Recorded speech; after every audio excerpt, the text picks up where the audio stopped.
são duas características da tontura, duas perguntas praticamente você vai fazer e que você vai conseguir classificar essa tontura de maneira mais objetiva. Quais são as características, Pedro? A primeira pergunta que você vai fazer, a primeira característica que você vai buscar é se a tontura é do tipo persistente ou intermitente. Tá. Então, que ela tá, no momento que ela começou, tá até agora e o paciente chega tonto na sua frente. Beleza. Ou a intermitente, que tem a tontura de vez em quando, pode estar tonto na sua frente ou não e tudo mais.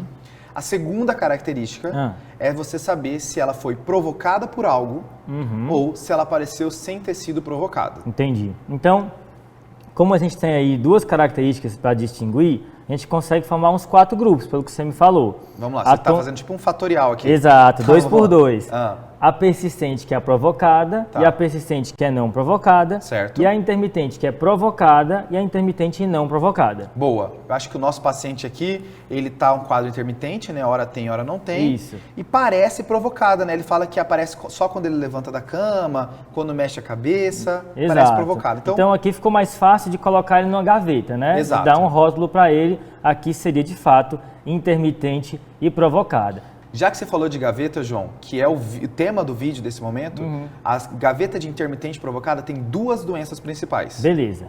Que é a vertigem posicional paroxística benigna. O nome grande, hein? Nome grande.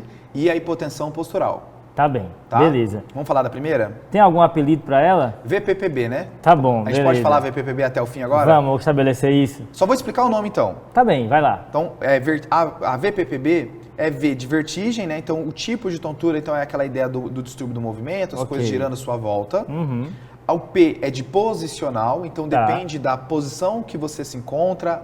E aqui a ideia é que na mudança de posição da cabeça, você pode provocar isso. Parece com o caso, né? Isso. E o outro P é de paroxística, então é uma crises, coisa... né? Crises, né?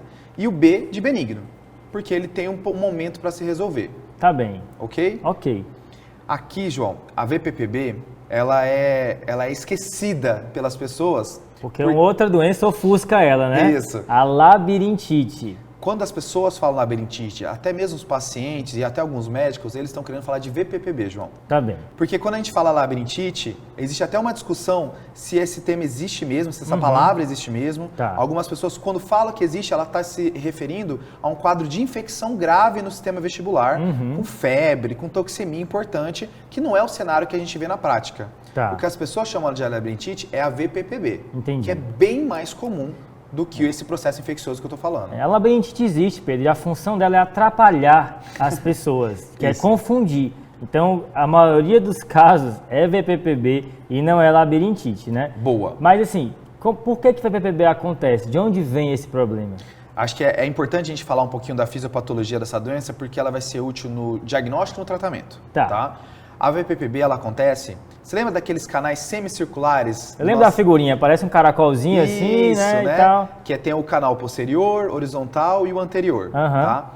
E aí, quando cai alguma pedra dentro desse canal, quando cai, que a gente vai chamar de otólito, é um cálculo de cálcio, uma pedra de cálcio. Uma pedra no caminho. Isso. E aí, quando cai alguma pedra nesse local, ele atrapalha os cílios que tem ali. Que são esses cílios ali dentro que fazem a gente perceber que a gente está mexendo na nossa cabeça, Entendi. né? Aí uma pedra ali, ela desloca o cílio mais do que ele precisa. Eu vou achar que estou me mexendo sem estar. Exato. Tá bom. Essa é a ideia aqui, tá? Eu mexo 20 centímetros, a pedra mexe um pouco mais, então a gente acha que está mexendo mais, aí faz essa confusão, tá? Beleza. E aqui é importante ressaltar também, João, que a VPPB é uma doença que ela é mais comum em mulher, tá bem. E é mais comum conforme a idade vai aumentando. Então, é mais comum em idosos do que pessoas jovens. Isso é difícil, né? Porque o idoso tem alguns diagnósticos diferenciais complicados também. Então, a ideia aqui a gente não sabe exatamente se a culpa é da idade, se a culpa é da osteoporose, porque tem alguns locais falando uma relação de osteoporose com VPPB, mas é porque as duas coisas aparecem em pessoas mais idosas, então fica essa confusão. Ok, mas eu entendi então que o nosso paciente tem uma vertigem intermitente provocada e que um dos grandes diagnósticos diferenciais aqui é a VPPB. Isso. Uma vez que eu levantei a suspeita, como é que eu faço para confirmar? É uma tomografia? O que é que eu faço a partir de então? Seria tão bom se fosse uma tomografia, viu, João? Porque é o objetivo, né? Aqui, ó, a sua ideia para fazer o diagnóstico de VPPB é você mexer aquela pedra que está lá no canal semicircular e o paciente ter o quadro de tontura Então você faz um teste de fogo. Ah, entendi. Já que se a tontura é provocada, eu vou provocar. Isso, eu vou na minha frente, no meu consultório, provocar essa tontura. Tá, ok. Aqui a manobra para fazer o diagnóstico de VPPB é o Dix-Hallpike.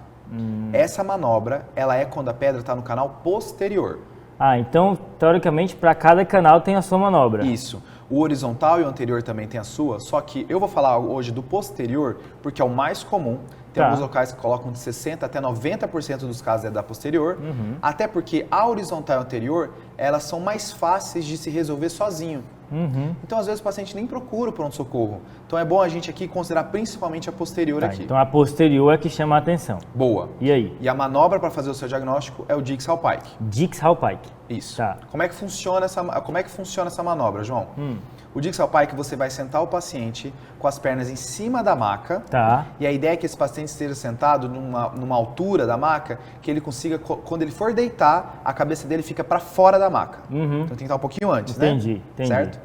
E aí, com o paciente sentado nessa posição, você vai girar a cabeça dele 45 graus para um lado e segurando ele e olhando seus olhos. Ok. Tá? Então existe um momento de... Tem um momento de interação ali, né? Tá. Aí você vai deitar o paciente com a cabeça dele girada 45 graus e deixar a cabeça dele pendular mais 20 graus. Aí fica com a cabeça pendendo para fora da cama. Exato, tá? E aí a ideia é, com esse movimento, João, eu mexo as pedrinhas ali dentro e o paciente vai ter a tontura e vai ter nistagmo nesse movimento. Eu só de escutar a explicação já estou tonto. É bom que você falou isso, João, porque é importante avisar o paciente que ele vai ficar tonto nessa manobra. Entendi. Olha, para fazer o diagnóstico eu quero ver como é a sua tontura, então eu vou provocar ela, mas fica tranquilo que eu estou aqui do seu lado, a tontura vai passar. Tá bem. Fechou? Entendi agora.